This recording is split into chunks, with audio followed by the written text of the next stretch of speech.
सातव्या मुलीची सातवी मुलगी या मालिकेच्या आजच्या भागात आपण पाहणार आहोत. नेत्रा कॉफी बनवत असते आणि त्याचवेळी अद्वैतही किचनमध्ये येतो. मात्र तो दूरवर उभा राहून नेत्राकडे एकटक बघत असतो आणि जेव्हा ही गोष्ट नेत्राच्या लक्षात येते तेव्हा ती लाजून खाली मान घालते. त्यानंतर अद्वैत तिच्या जवळ येतो, मात्र तो नेत्राशी काही बोलत नाही. तो तिला मिठी मारून तसाच उभा राहतो.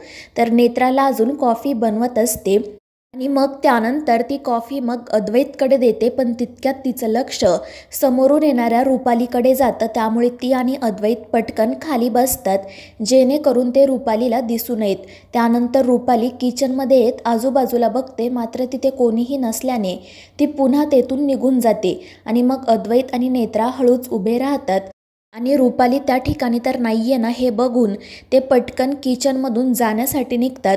नेत्रा अद्वैतला थांबवण्याचा प्रयत्न करत असते, पण अद्वैत तिचं काही ऐकत नाही. तो नेत्राचा हात पकडतो आणि मग त्यानंतर ते दोघेजण बाहेर जाण्यासाठी निघतात. पण तितक्यात अस्तिका त्या ठिकाणी येते. त्यामुळे मग ते दोघेजण पुन्हा किचनमध्ये जाऊन लागतात. अस्तिकाचं त्या दोघांकडे लक्ष जात नाही, मात्र तिला असं जाणवतं की नक्कीच कोणीतरी किचनमध्ये आहे. त्यामुळे ती मागे वळून बघते, पण नेत्रा आणि अद्वैत दुसऱ्या भिंतीमागे लपतात. त्यामुळे अस्तिकाला ते दिसत नाही आणि मग ती तेथून निघून गेल्यानंतर अद्वैत अस्तिकाला घेऊन अडगळीच्या खोलीमध्ये जातो. नेत्रा त्याला विचारत असते की साहेब, आपण इथे का आलो आहोत? त्यावर अद्वैत म्हणतो की नेत्रा, आता इथे आपल्याला कोणीही त्रास द्यायला येणार नाही. आणि ते ऐकून नेत्रा लाजून खाली मान घालते. त्यानंतर ती अद्वैतला म्हणते की साहेब, तुम्ही प्लीज कॉफी घ्या, नाहीतर थंड होईल. आणि मग त्यानंतर ते दोघेजण निम्मी निम्मी कॉफी घेतात, चिअर्स करतात आणि कॉफी पितात. नेत्रा मात्र अद्वैतकडे एकटक बघत असते. त्यामुळे अद्वैत तिला काय झालं ते विचारतो, मात्र नेत्रा काही उत्तर देत नाही.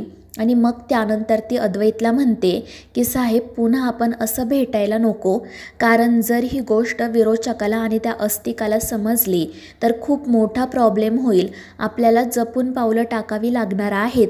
आणि ते ऐकून अद्वैत नाराज होतो. तर नेत्रा लगेच तेथून जाण्यासाठी निघते, मात्र अद्वैत तिथेच उभा असतो. त्यामुळे नेत्रा पुन्हा पाठीमागे येत त्याला विचारते की साहेब, काय झालं? आणि त्यावर अद्वैत म्हणतो की नेत्रा, मीच कुठेतरी कमी पडत आहे. मला खरंच कळत नाहीये की मी त्या अस्तिकाला नेत्रा समजायची चूक कशी काय केली.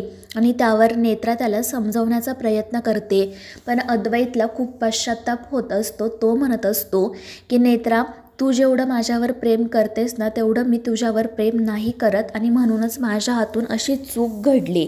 त्यावर नेत्रा त्याला समजवण्याचा प्रयत्न करते की साहेब, एक गोष्ट लक्षात ठेवा की आपला सामना सामान्य माणसाशी नाही तर त्या विरोचकाशी आहे.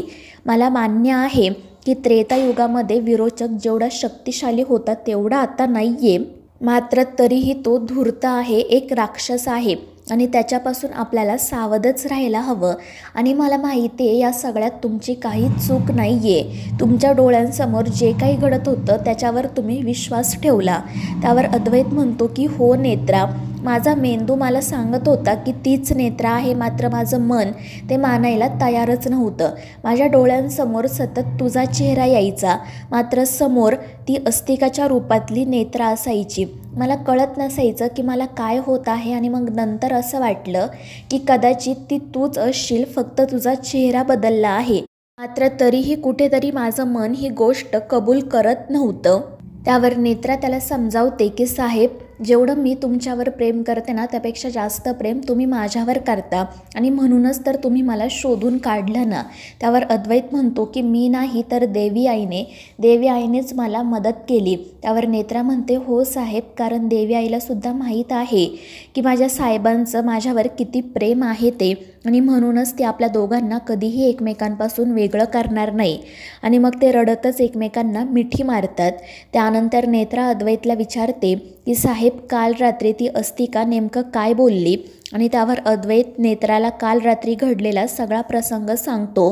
आणि ते सगळं काही ऐकून नेत्रा म्हणते की साहेब, आपण इथून जाऊयात. मात्र ती बाहेर जाण्याऐवजी अडगळीच्या खोलीत जाते आणि मग पुन्हा फिरून बाहेर जाण्यासाठी निघते. अद्वैत तिला थांबवत विचारतो की नेत्रा, काय झालं आहे?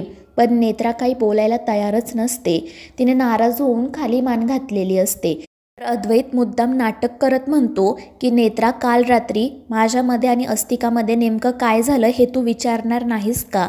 आणि त्यावर नेत्रा खाली मान घालूनच नाही म्हणते. त्यामुळे अद्वैत म्हणतो ठीक आहे मग जाऊयात आपण. मात्र मग नेत्रा त्याला थांबवते आणि विचारते की साहेब नेमकं काय झालं? आणि मग अद्वैतही तिची गंमत करत म्हणतो की काल रात्री अस्तिकाने मला मिठी मारली आणि मग त्यानंतर तर नेत्रा इकडे खूपच घाबरलेली असते. तर अद्वैत तिची गंमत करत म्हणतो की मग त्यानंतर मी तिला दूर केलं आणि ते ऐकून नेत्राला हसू येतं. तर अद्वैतही हसतच तिच्या जवळ जातो. तो नेत्राला विचारतो की तुझा माझ्यावर विश्वास नाही आहे का? त्यावर नेत्रा म्हणते की साहेब माझा तुमच्यावर पूर्ण विश्वास आहे. आणि मग त्यानंतर ते दोघेजण तेथून निघून जातात. दुसरीकडे इंद्राने काल रात्री जे काही घडलेलं असतं ते सगळं काही केतकीला सांगते आणि फायनली त्या तिघांनी नेत्राला ओळखलं, तिच्यावर विश्वास ठेवला हे कळल्यावर केतकीला खूप आनंद होतो. ती देवी आईचे आभार मानते आणि रडतच इंद्राणीला म्हणते की थँक्यू इंद्राणी मॅडम, फायनली आपली नेत्रा सापडली आणि तुम्ही तिच्यावर विश्वासही ठेवला. तिचा आनंद गगनात मावेनासा झालेला असतो. त्याचवेळी नेत्रा त्या ठिकाणी येते.